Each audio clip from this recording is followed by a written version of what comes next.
No, me do that one.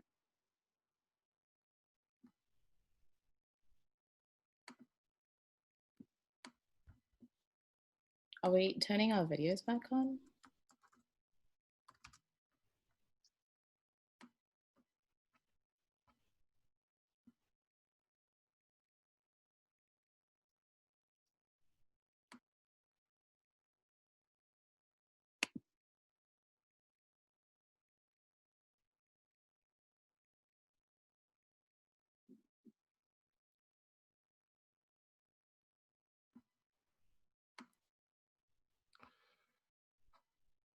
Hello, hello. Welcome everyone. Thank you for watching. Today we're going to talk a bit about the claim, and we have an awesome group of panelists here. Awesome. You guys feel free to turn your cameras on. Cool, cool, cool, cool. All right. I'm Kenny Scott. I am an actor and person who's always found around Shotgun and always a big supporter of everything that Shotgun Players does. I also provided the voice for this wonderful, amazing play. And I am excited to talk a little bit about it. I know our panelists got a chance to listen to it, and I hope that they can share their thoughts and opinions, as well as talk a bit about their experiences with immigration here in the U.S. So yeah, let me introduce our panelists. We have Funmi Lola from the hello. We have we have Guerline Jozef from the Haitian Bridge Alliance. Hello, how are you? Susan Beaty from Centro de la Raza. And we have Donovan Grant, who's gonna talk about his experiences with the immigration system. And we have Landile, a local artist and South African immigrant. How are you guys? How is everyone doing? Good. Good. Thanks for asking. Good. All right.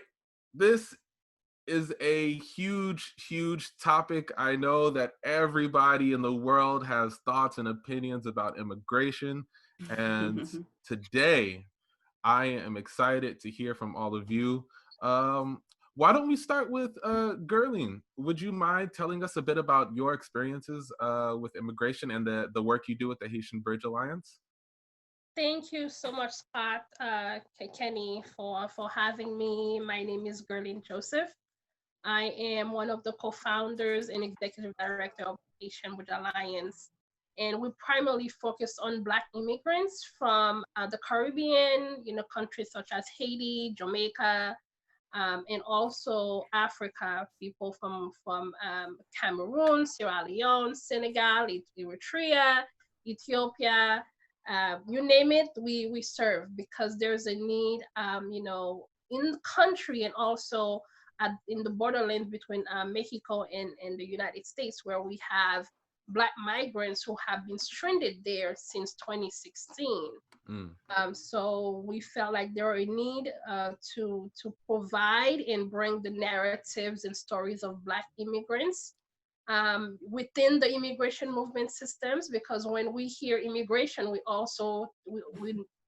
immediately think Mexico, and we think South America. We don't see faces, Black immigrants from around the world, really, being part of the narrative. So the Haitian Bridge Alliance provide direct services on the ground in Mexico and in the United States. We provide assistance with people who find themselves in the immigration prison industrial complex, and we do organizing and also advocacy on behalf of Black migrants in collaboration with all other immigrant groups, so that we can continue this fight for justice, liberation, and freedom together. Yeah, that is amazing. That is awesome. And what sort of things have you noticed? Any changes since you started your organization? Oh my, Kenny, it's been incredible.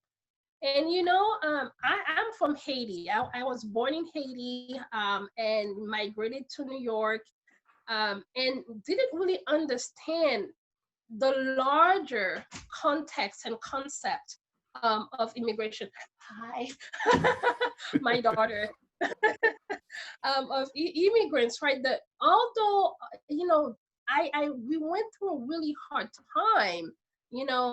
We experienced a family separation because my sister and my brothers were left back home, and myself and some of my parents and my younger brother were here.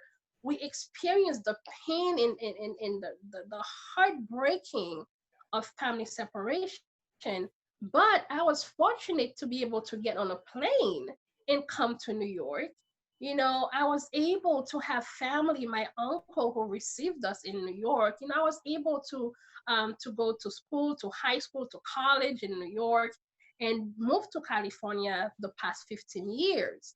So for me, that was the experience of an immigrant, right? For me, it was the struggle of adapting to a new home, to learn a new language, to be able to make it, to survive.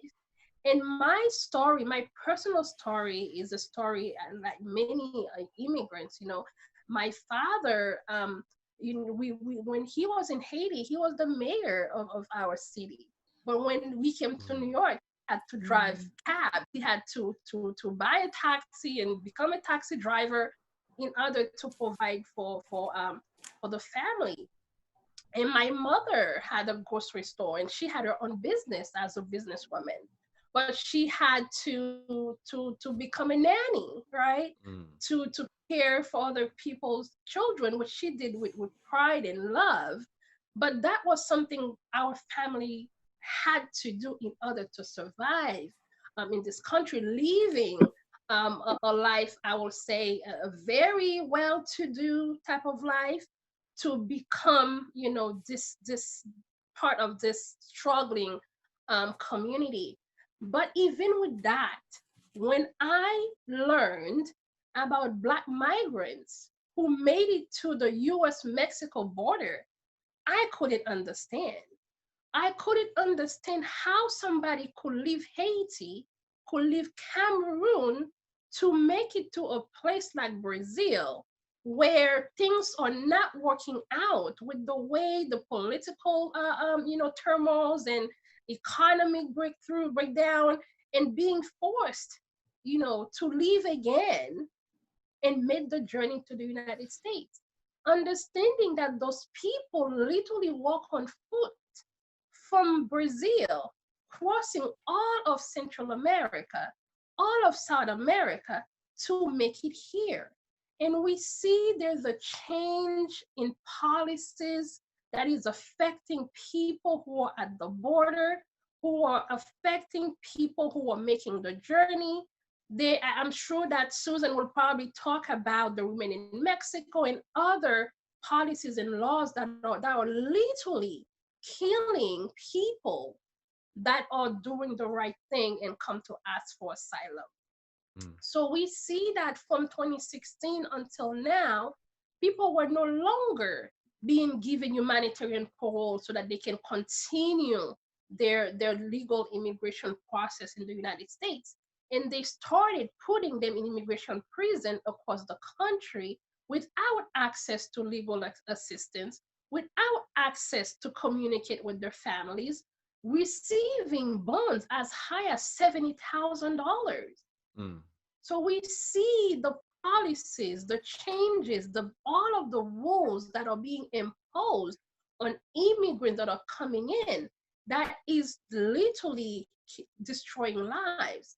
But now we look in country, right? People who have been in this country for 15, 20 years, from Haiti and Somali and Honduras, in El Salvador, in all those places, people who have what is called TPS, temporary protected status. These are people whose country have been destroyed by natural disasters, by war, of outside forces, who then turn their dwelling into a place that they cannot stay because of violence and you know, LGBTQ members, for example, in most of our countries, in Jamaica, in Nigeria, there is, you know, no acceptance for LGBTQ plus AI members. So instead of being killed, they'll try to escape and only to find themselves in this trap, right? In this immigration trap where we continue them being dehumanized and placed in those spaces. And again, I'm sure other people will talk about DACA for young folks who have been born here at a very young age. President Obama did give them a way to be able to finally breathe, right? To finally breathe. And we see the continuous attack on immigrants, and from beginning to now, and we are watching how that is intersecting with the fight for Black lives, and understanding that as Black immigrants, the pressure that we carry is tenfold. So I know we don't have too much time, so I'll stop there. No, thank you so much for that. I really appreciate that. Yes. Come to the back. Come to the back. I want to take it next to the person whose name I messed up, and I am so sorry, Landile. Yeah. I got so nervous You're and I good. messed up your name, and I apologize. I was hoping you could talk to us a bit about your experience, not only as an immigrant but also as an artist, and how that has shaped the art that you make.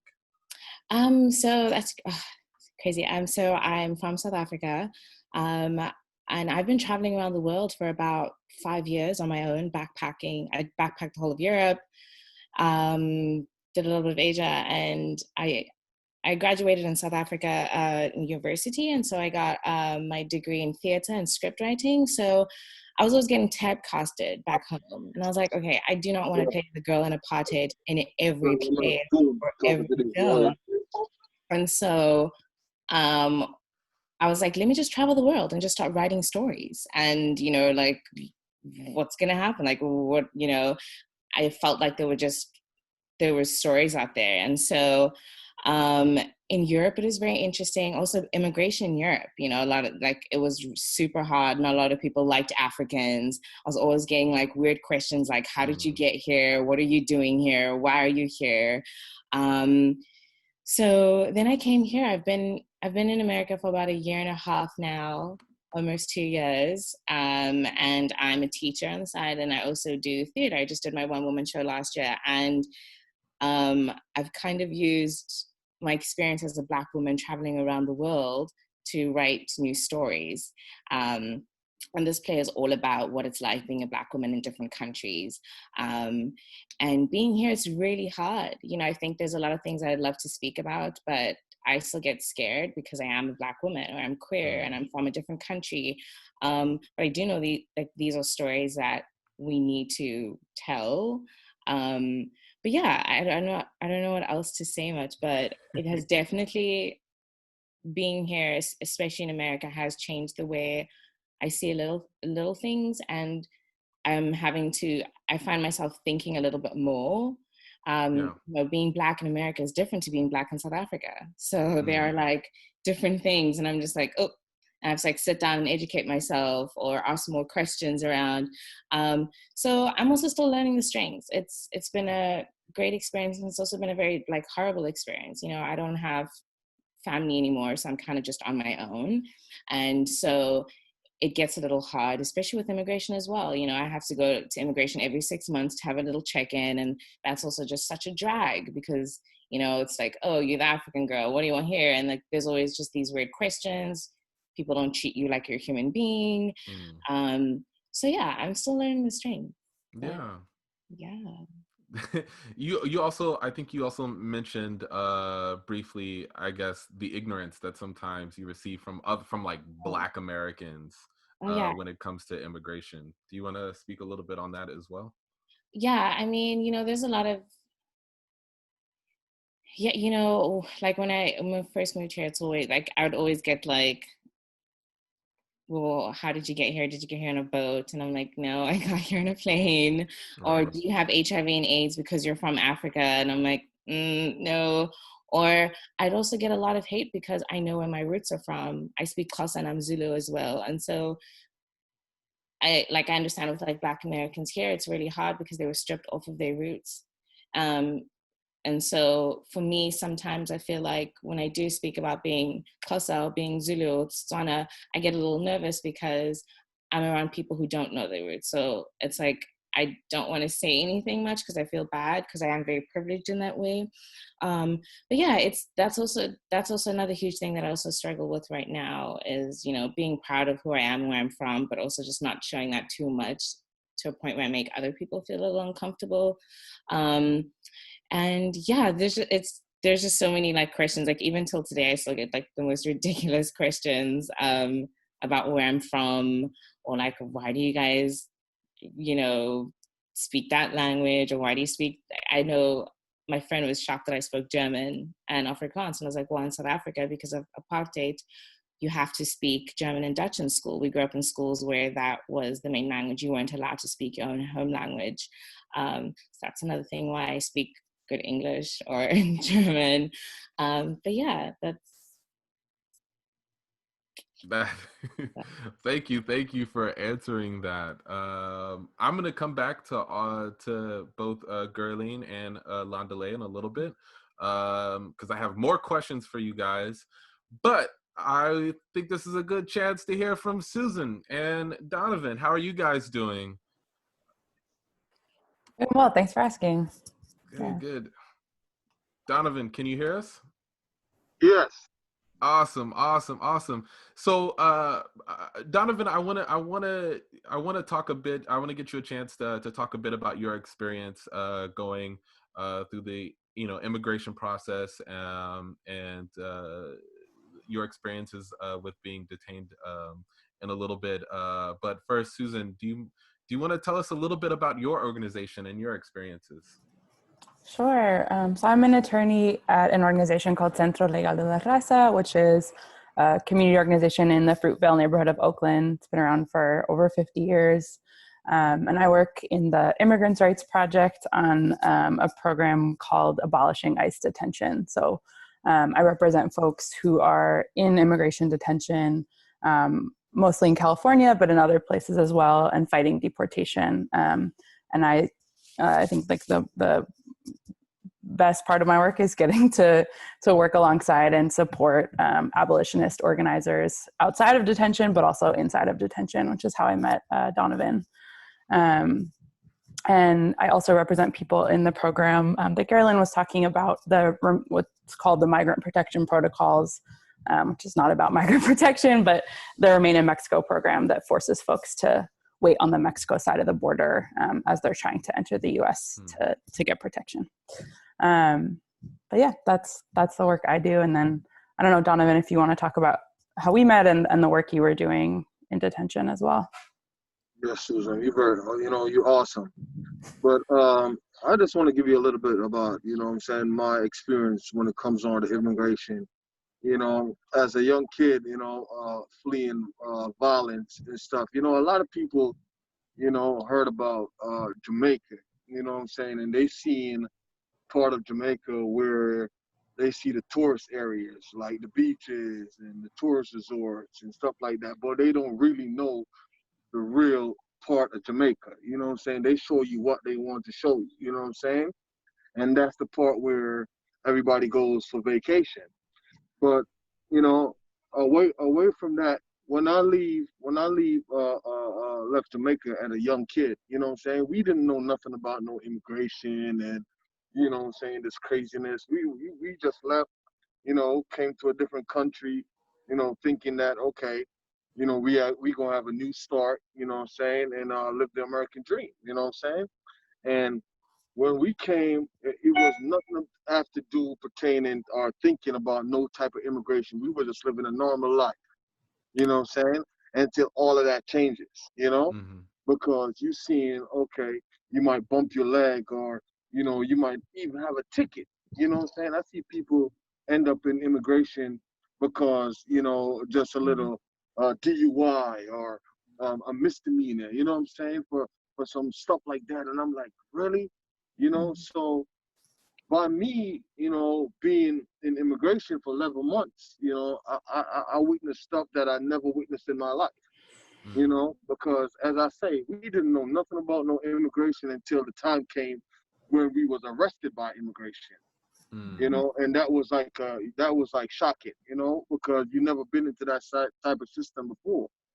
So being in immigration, ICE, I see that, you know, a lot of people do not know, you know, what ICE is really about. You know what I'm saying? Because ICE is only about one thing, you know, black people, separating people, parents from their family, their kids, their loved ones. You know, that's ICE.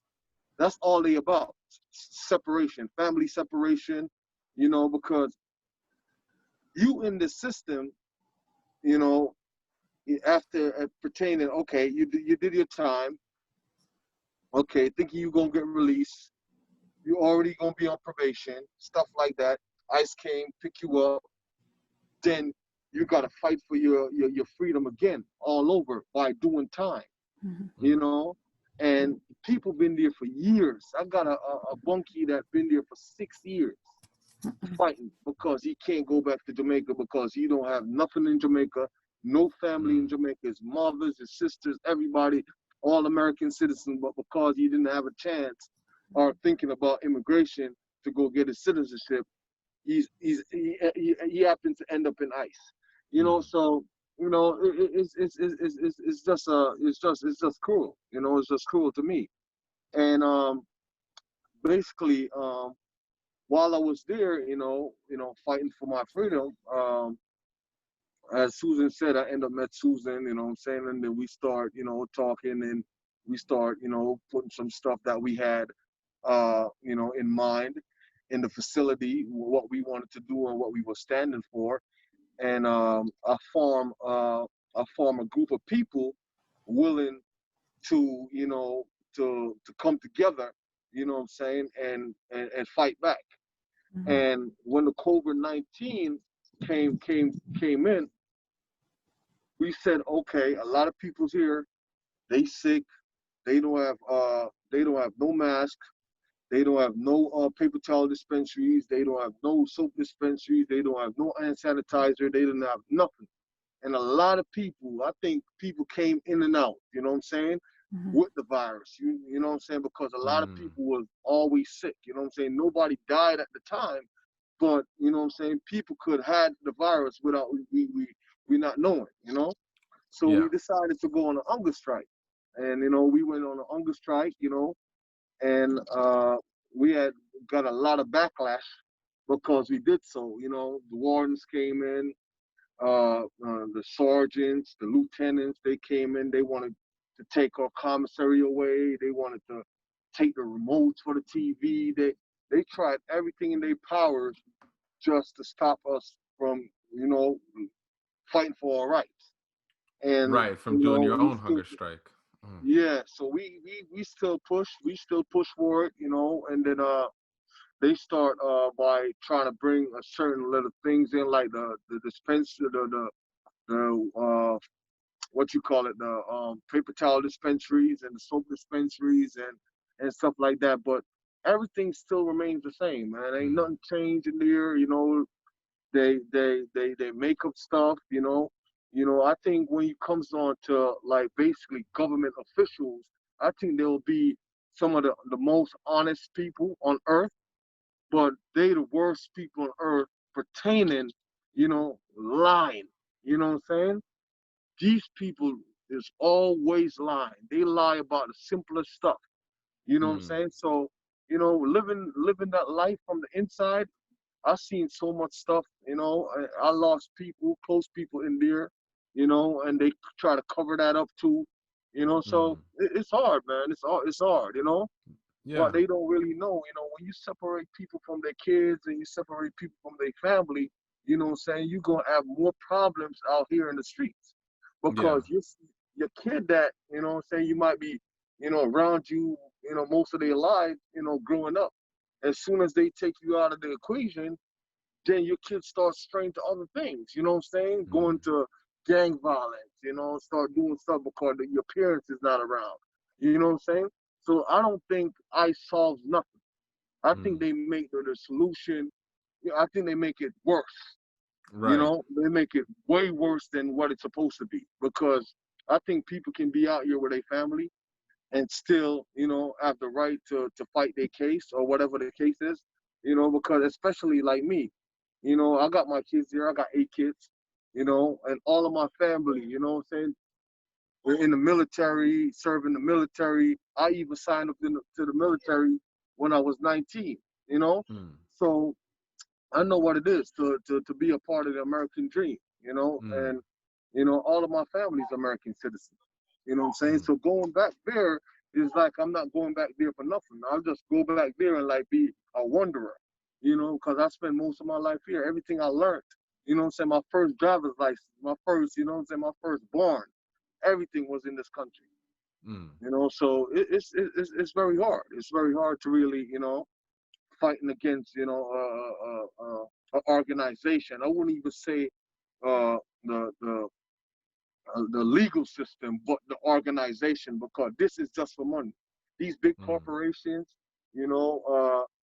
open up these facilities, just to make money off our heads, So it's not about, doing right or wrong. It's all about money. Everything they do is about money. The medical system there, everything is all about money. They don't give you good medical care. Every time you go to medical, they will talk about, go drink some water, or they give you some ibuprofen, and you be going back all over again and again and again. You keep on signing up to go to the medical, and it's still the same result. You know what I'm saying? Yeah. So it's crazy. It's crazy in there, Well, thank you for sharing that. And I know what you have been through, most of us can't even imagine. So I'm grateful you're here with us now. And I'm glad that we can talk about this with all of you, so that not only I, but all of those that are watching right now can learn what it's like through you guys. And we also have a bunch of links that we're going to share with the audience for ways in which they can show their support, the organizations that they can donate, and ways in which we can all just inform ourselves and learn more. All right, I'm going to take it over to Funmi Lola. Thank you for being patient. Do you have words you want to share with us about your experience? Yeah, it's actually really crazy because, so I was born in Nigeria, but I moved to Jamaica when I was 5. And then I moved to the US when I was 15. So actually, there was a point when I think we were all setting up and I heard something and I was like, wait a minute, I feel like I hear a Jamaican. And then Donovan shared his story and I was just like, oh, he's Jamaican, so that makes sense. So yeah, so it's interesting because, and I think it's really good to be having this conversation with such a diverse group of panelists, because Donovan's experience of Jamaica is completely different from my experience of Jamaica. It's still, Donovan's experience of Jamaica is something that I have heard about. I've maybe not seen firsthand, but 100% is not completely foreign. Like, there are poverty in Jamaica is a huge issue. There are serious violence issues also driven by poverty. And yet at the same time, when we moved to Jamaica, both my parents were educated, both my parents, I was privileged because the life that I lived in Jamaica was not one that exposed me to that intense violence and poverty.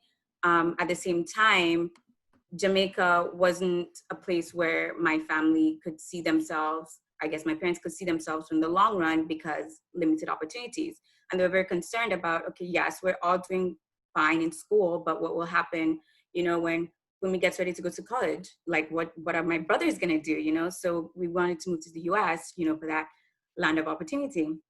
So I didn't have that experience with the immigration system, but I do know that any experience I've had with the immigration system has always been negative.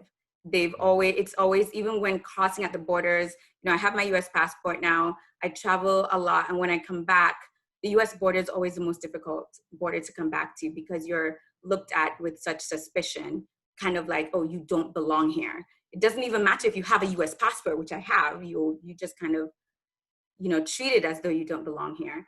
And when I moved to the US, we moved to Arkansas, which is in one of the southern states.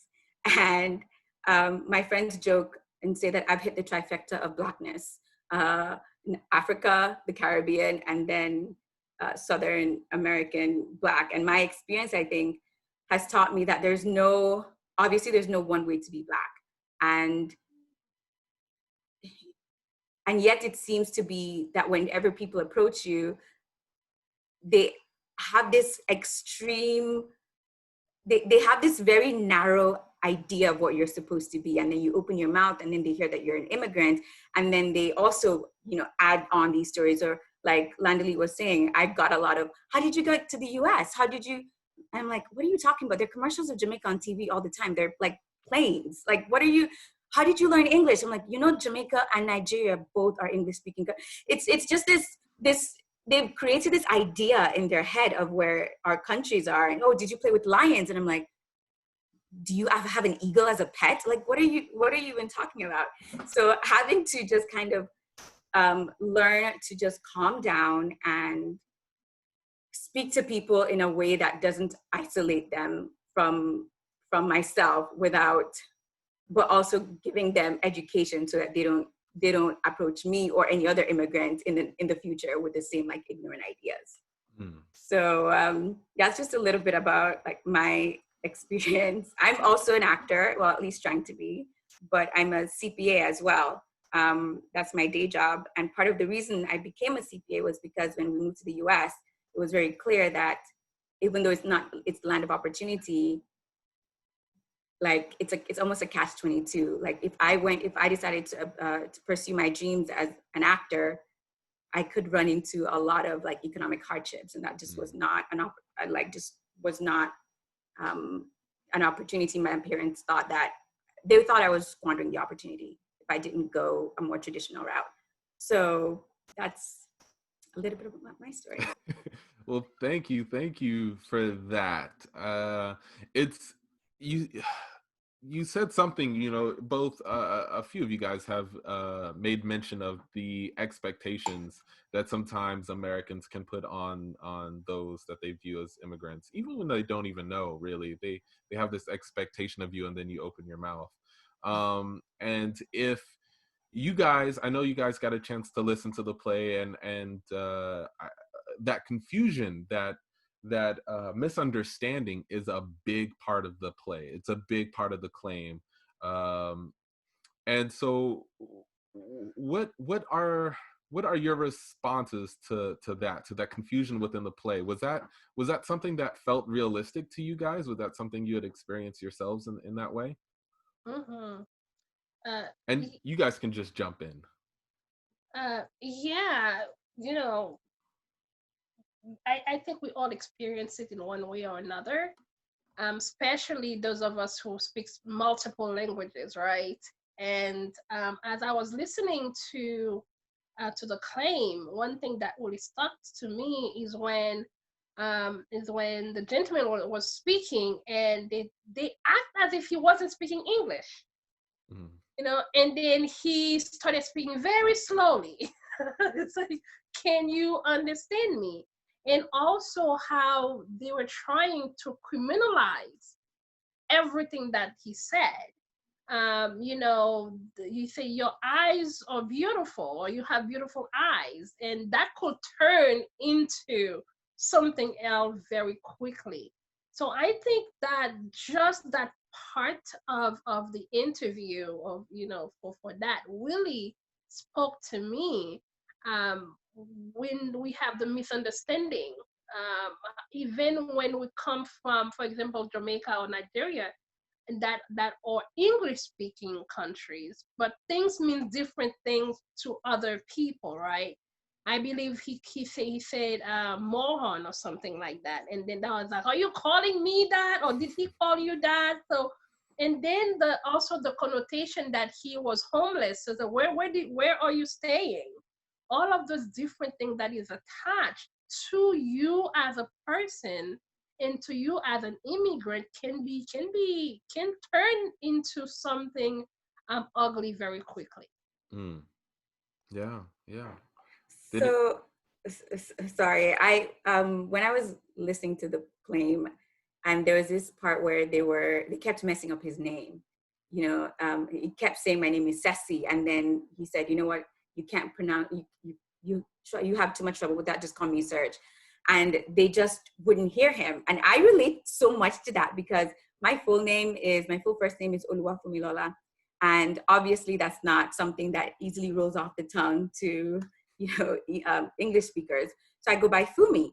And it is actually very, very, very simple. I say Funmi, 2 syllables. Like, it's not that hard. But somehow people find ways to fun me, funny, fungi, and I'm listening and I'm going, are you not hearing the words that are coming out of my mouth? So listening to the claim and that portion of the play, I was just like, oh my goodness, this is so real to me right now because I totally understand what he's going through. And that there's a certain dehumanization that occurs there when you refuse to even acknowledge someone by their name. They're telling you their name, you are not hearing it, and you choose to call them something else. And then it leads to those dangerous situations that she was just talking about. Because when you can't even humanize someone on a name level, it's all downhill from there. Oh, Landile, I think you are muted. Oopsies. Hi. I think I could totally relate to that as well. And that was one thing that came out during the play for me as well. I used to go by Lundy for a very long time. And my grandmother would say, well, why are you shortening your name? Like, if people can order like French wines at restaurants, surely they can like say your name. And so I was like, okay, cool, I'm going to try it. And my full name is Landile Andries. Super long, and it's both Xhosa and Zulu mixed together. But I would meet people and I'd be like, hi, I'm Landile. And it's like, and without them even trying, they would immediately go to, oh, it's too long. Do you have a short name? I'm like, wait, so you're not even going to try? Like, why? And so it's really hard. Landile is also really easy. It's like Landile, but I get like the most ridiculous, like Landle. I'm like, Landle or Land and Dial. I'm like, what? That's not how it goes. But yeah, I think the whole name thing, that's my it's gotten better. I think Landile is pretty easy to say, but I just don't like when people don't try, at least. You can like mess it up, but at least like trying instead of immediately asking me like what my short name is. Yeah. I think that's what also really gets me about the play is you have the 2 characters, the officials, and they're not even really ready to admit or acknowledge to themselves when they are doing harm to Serge. And in like the most basic of way, in the most easy, simple to fix sort of way, they still choose to dehumanize him. What about Susan, Donovan? Did you guys have any reactions to the play that you guys like to share?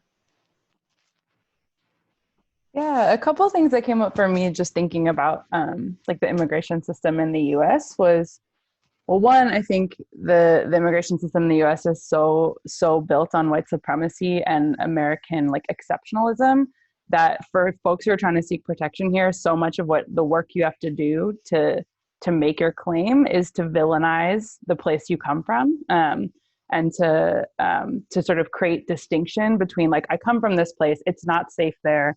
Never mind the fact that US imperialism had everything to do with that.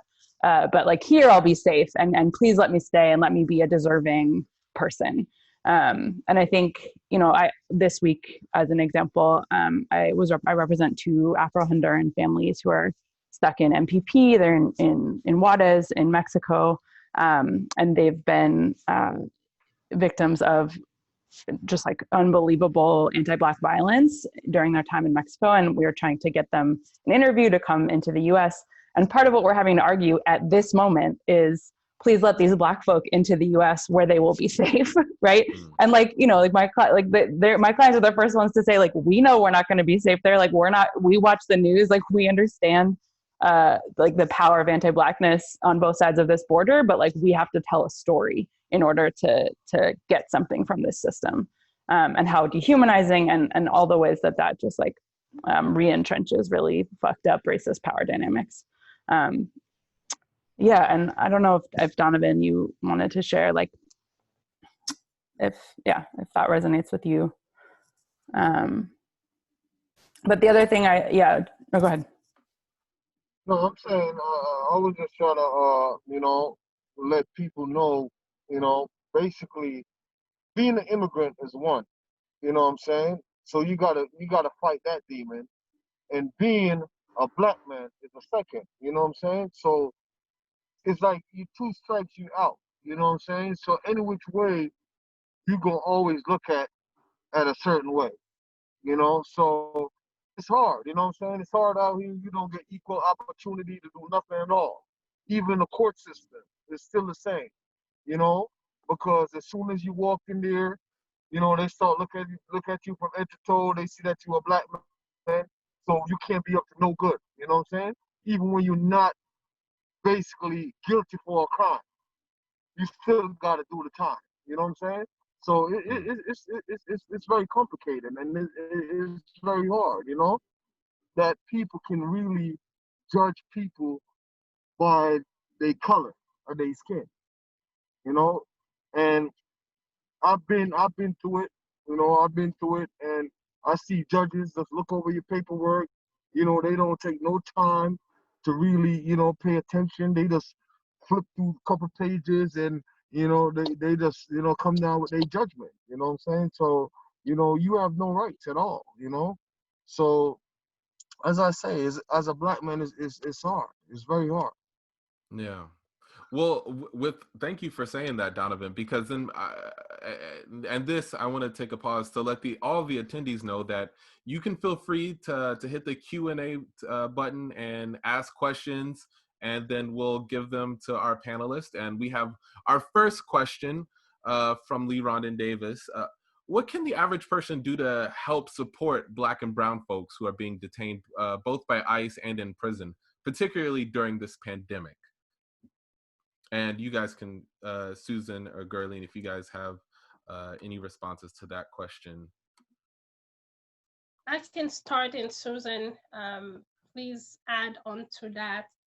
But before I answer that question, I want to highlight something Donovan said. And my friend Ali also said, you know, a couple of weeks ago. For Black immigrants, right? The immigrants are fighting for legal permanent residence and for citizenship and all of that. But for Black immigrants, even when we get that citizenship, we do not get the protection, right?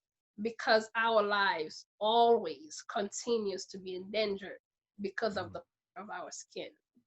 But for folks who would like to join us in this fight for freedom and liberation for people who are in detention, the Haitian Bridge Alliance just partnered with Abisa Network in Michigan, and we started the Black Immigrant Bail Fund that will go directly to pay so that we can release people who are being detained in immigration prison. Understanding that the costs for bail for Black immigrants are higher than most, we are seeing up to $50,000 and $70,000. And by the time we are able to raise that money to pay for somebody, the person gets deported the day before we are able to get that money. And the pain that comes with that is really unbearable. When somebody calls you at 1 a.m., you have the check to go pay, but they are being forced out of the country. So one way that you can join us in this fight for justice is to, you know, you partner with us, you make a donation to the Black Immigrant Bail Fund, and you can also join us. We write letters to people who are in detention. We put money in the Commissary account. We are able to support them in that way. We work with attorneys and and other community leaders to bring some type of relief to those people. So please go ahead and donate to the Black Immigrants Bail Fund so that we can continue to free those who are in dire need. Susan, I don't know if you're there. Yeah. And just to build off that, I think in general, the immigrant rights movement has done a very terrible job of not centering Black migrants for a very long time, and not recognizing the ways that Black folks are sort of doubly, triply punished by the same system, right? Like I'm going to butcher the statistic, but Beaty, the Black Alliance for Just Immigration, has a study that showed like 10% of undocumented folks in this country are Black, but 30% of undocumented folks who are deported because of their criminal records are Black. So you're 3 times more likely, right? And that's because of the way the criminal legal system works in this country. But I think supporting organizations like the Haitian Bridge Alliance, like Beaty, that center Black migrants and Black migrant leadership with your money and your time is a great way.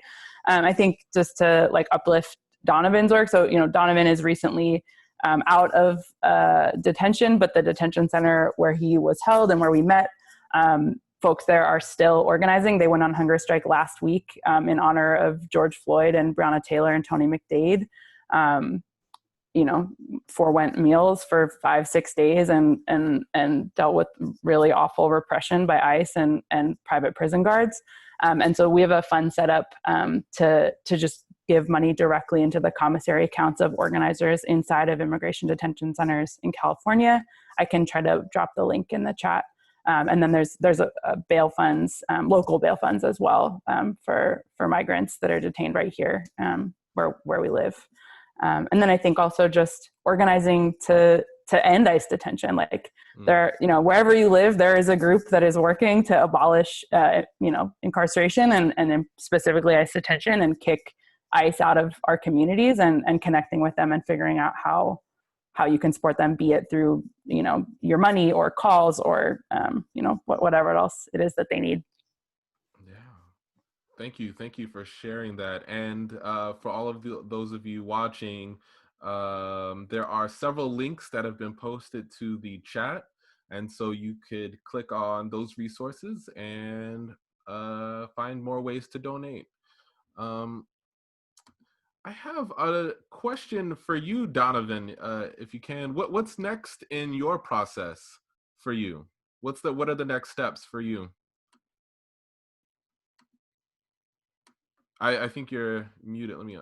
I'm still in the fight. I'm still, I'm still in the courts right now. So, basically, I'm just here fighting. I'm just waiting for some decision from the court, and I'm just fighting the fight. Every day I get up, I do different medias, and I'm just in the fight, man.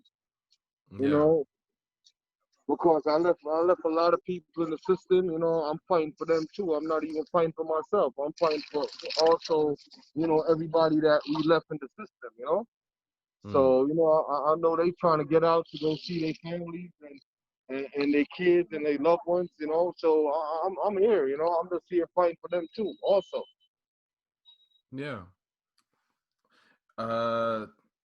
And then I have another question for Funmi and Landile. What's the next artistic works from you guys that our audience can see? If you guys have anything coming up, feel free to share.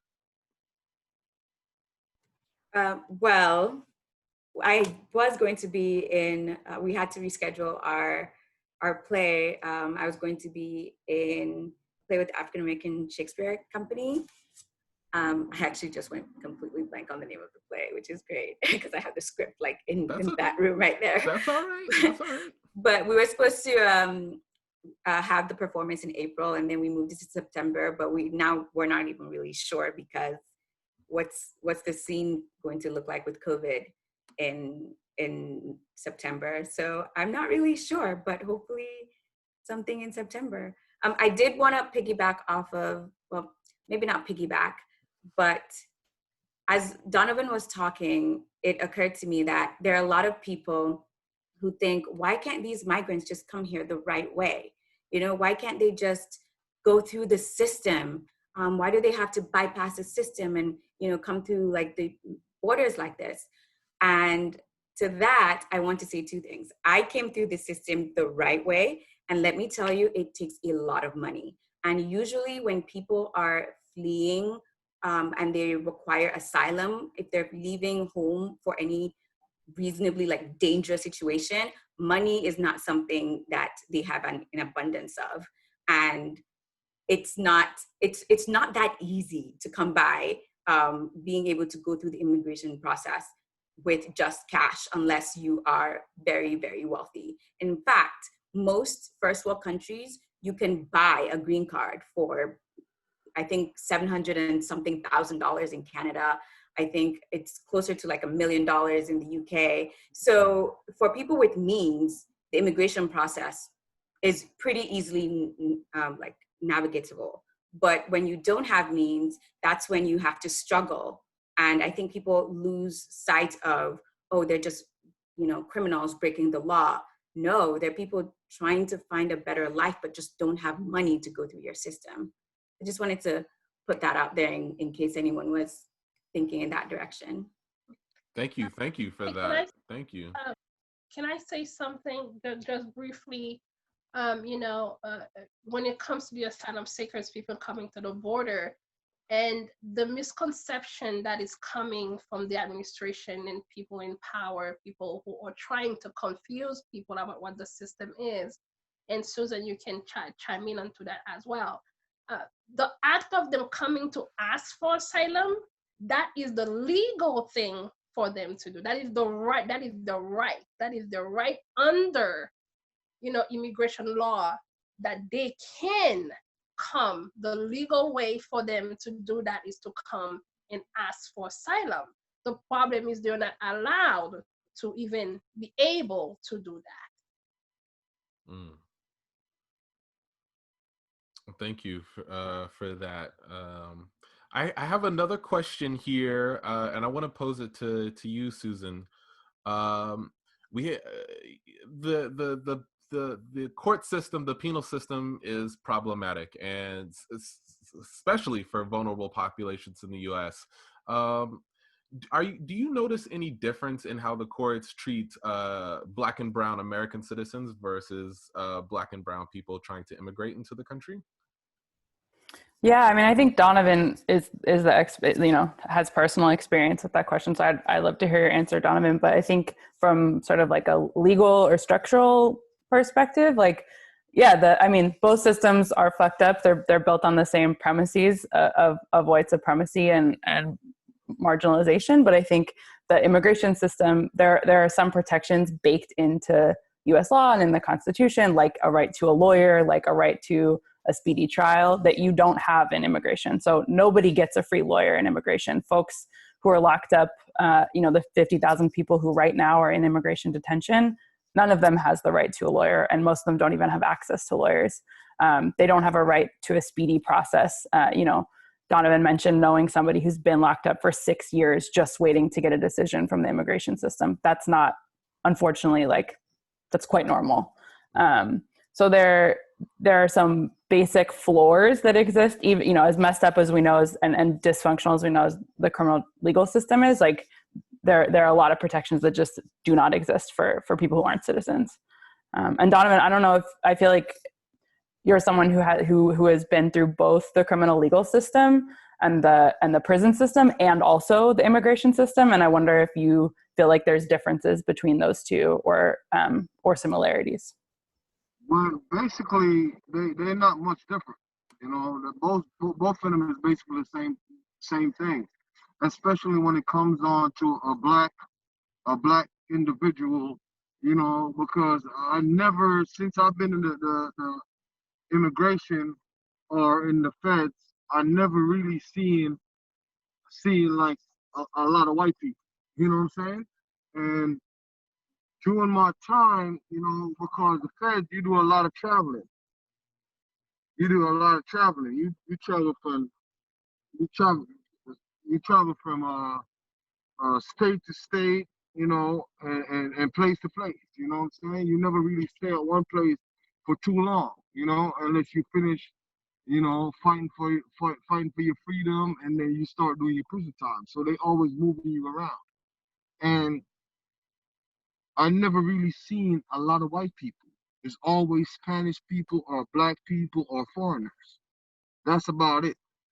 And you know, the system is totally different. And when you do see a white man, you know, he will tell you, "Oh man, I just did this," or you know what I'm saying, I was, you know, running stuff from out of town, and you know, 200 or 400, you know, it would be like 400 kilos, and they end up getting like 8 years or 7 years for 400 kilos, you know. And I see individual in the system that only get caught with one dime bag, one dime bag, and end up in the feds for one dime bag, just to do, you know, 3 years or 2 years, you know what I'm saying, for just one dime bag. So you know, I seen it all, you know what I'm saying. I've seen it all where, you know, uh, in the immigration system, I've been there 11 months. I only see one white guy came in the immigration, white guy from England, and that was it, you know. So, and it's crazy. It's crazy, you know. Everything's just biased, you know. Everything's just basically biased. Yeah. Yeah. Thank you. Thank you for sharing that. Let's see. All right. I don't think we have any other questions from the audience. But I also want to give you guys a chance to talk more about anything you want to share, anything that you think it's vital and important that all of us need to hear right now. Any continued thoughts on the play as well. Also, Landile, I think we didn't get a chance to hear from you if you had any artistic things coming up that you wanted to share with us. So feel free to let us know about that as well. Yeah, currently, because of everything kind of like standstill for now, I was meant to get back into performing my one woman show this year, but so it's just kind of like postponed it. And then last year, Julius had casted me as a lead in a play called The Depression Diaries. And it was a reading, but it happened in a theater, which is pretty cool with an audience. And we're thinking of maybe like doing that again. And so I've been looking forward to that and speaking to other cast members about possibly doing that. But right now, I think it's all about just like sitting home, writing, and trying to think about once this is all over, what I can do next. So, yeah. Yeah. Thank you. Thank you. I know it's hard as an artist during COVID. So thank you for sticking through it and hanging in there.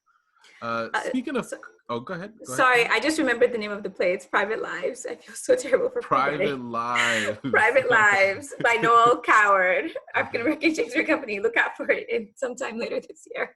Thank you. Thank you.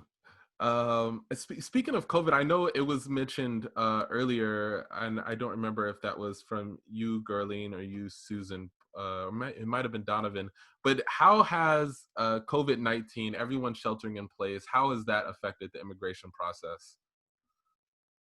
I can start, and Susan, please chime in. And because, you know, COVID has affected the Black community, severely affected the Black community. And when we look at the Haitian American community in New York, very highly affected because the majority of those folks are essential workers within the medical industry. And so we see a lot of difficulties that deals with immigration as well, because, you know, a lot of, for example, people who applications have been put on hold. We see court dates have been put on hold. We see attorneys having to do, you know, to represent their clients over the phone or via video, where there is no, not able to really read and really understand the room situation. And I am hearing a lot of difficulties because of that. Sometimes the system doesn't work and they can't even hear what they are saying. And definitely closing the border And we know the administration is using COVID-19 as a weapon against immigrants at the border in country as well. Yeah, I mean, just, echoing that, like, the immigration system has started, in a lot of ways, has come to a halt, and they're using COVID-19 as an excuse to not move forward with people's court processes, to not process applications, to not let, process folks who've come to the southern border seeking asylum. They're just sort of hiding behind COVID-19 as a reason to do nothing and punish folks. And then I think, thinking specifically about immigration detention, ICE did nothing to prepare or protect folks during this crisis. Multiple people now have died of COVID-19 inside of ICE detention facilities, including here in California. Donovan can speak to this, but ICE, there was when I met Donovan, you were sleeping in a room with 100 people and no hand sanitizer, no soap, no towels, no masks, no gloves, folks coming in and out all day without PPE as well. And we also know that, these ICE and these private prison companies have terrible health records, and really awful health care. So, Donovan, I don't actually know if you know this, but the first case of COVID-19 was confirmed at the facility you were at 2 days ago. 2 days ago.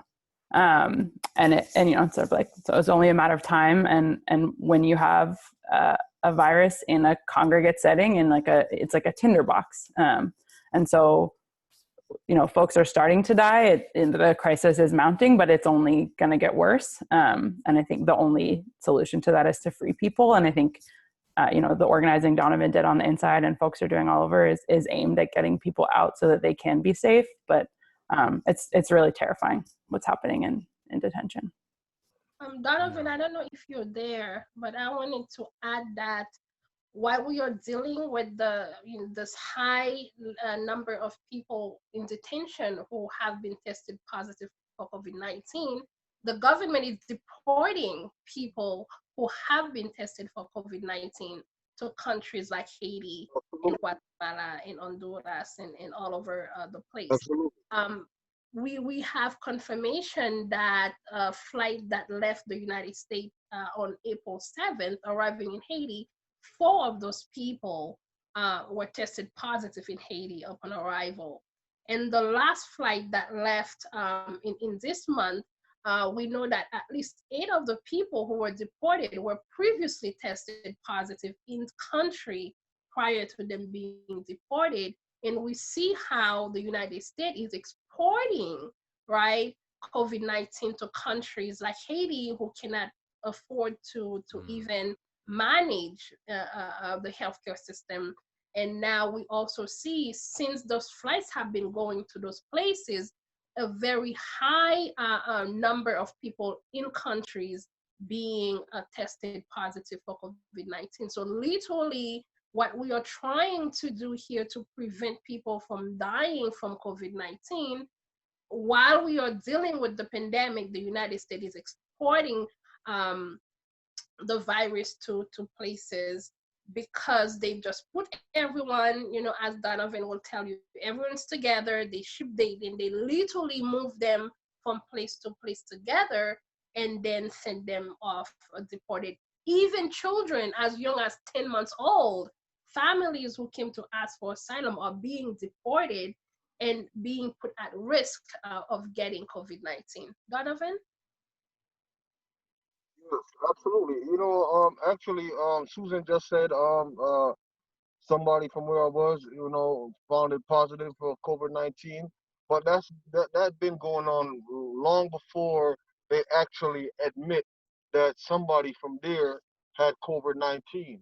You know what I'm saying? Because people had it and they was trying to cover it up way before, yesterday or the day before or whatever the case is.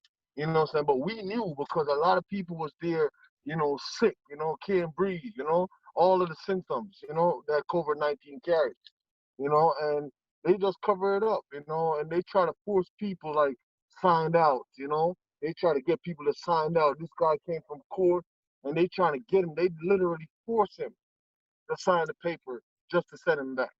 Mm. You know, so I know, you know, it's just a big cover up. Mm. You know.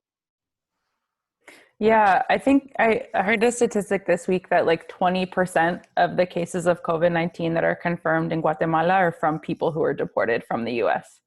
And that's just one country that's been particularly on top of, you know, making that connection, but that's happening all over the world. We have another question I want to pose to you guys, and I guess the question is, you know, we know we can all donate. We can all donate. There are so many organizations that that support immigration rights. But what are the other ways in which, as individuals or Shotgun as a small organization or any organization in general, can take direct action to support all of these causes? Mm-hmm. The Haitian Bridge Alliance have been working with many different partners, you know, to have campaigns, for example, to stop deportations to Haiti and Guatemala and other countries.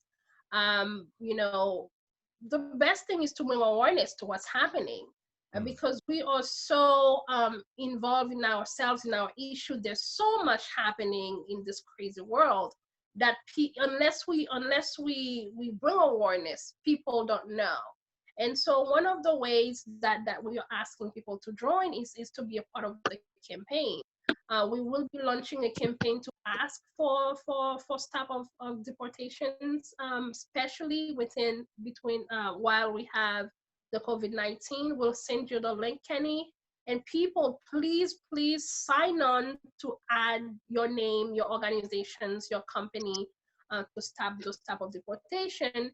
And also we'll be having continuous campaign, you know, for HR 6, which is the Dream and Promise Act, to provide a pathway to permanent residency for immigrants. So we are working within the movement and other people to come together. And these are some of the ways that, you know, any citizens, any person can join and participate and have their voices heard. Thank you. And I guess as arts organizations, as artists ourselves, I mean, one of the biggest tools that we have is to spread that awareness as best we can. So thank you for that, Guerline. And does anybody have any other final thoughts? Any other thoughts on the play, on the claim? And if not, that's okay too. Because I totally encourage everybody watching right now to go ahead and check out the claim on Shotgun's website. I feel super fortunate to have been a part of that process, and I'm hoping that that's one of the main things people can take away from this play, is that awareness that Guerline spoke to. I think we are running a little long at the moment. We have one more, a couple more comments in the questions. People that want to thank you, panelists. Thank you for all that you guys have shared with us today. And I also want to take time to thank the sponsors, the season and production sponsors, the Dio Wealth Management, Carol and Don Kaufman, Craig and Kathy Moody, Richard Nelson and Jan Berman, Bibi Tafan, Tamara White, Al Hoffman, David Shepard, Carolyn Jones, Les and Sue Polgar, Patricia and Meryl Shanks, Michael and Gretchen Schnitzer, and Richard and Kate West. Thank you guys so much. And yeah, if you guys have any final thoughts, don't be shy. Now is the time before we let go. Any final words or opinions that you may have? Any advice you want to share to those that may be going through immigration themselves, that are watching right now? Any thoughts you have?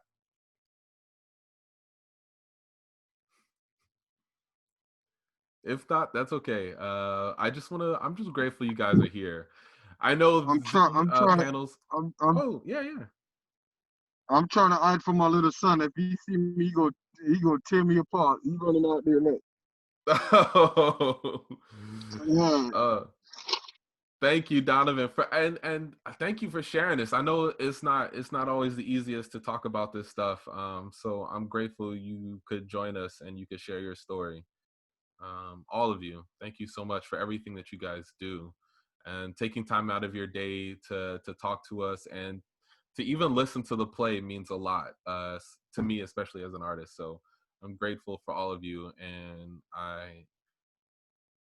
I know that there are so many ways in which we can all be more supportive. So this is a wake-up call for me as well, and I hope our audience is taking as much away from this as I am.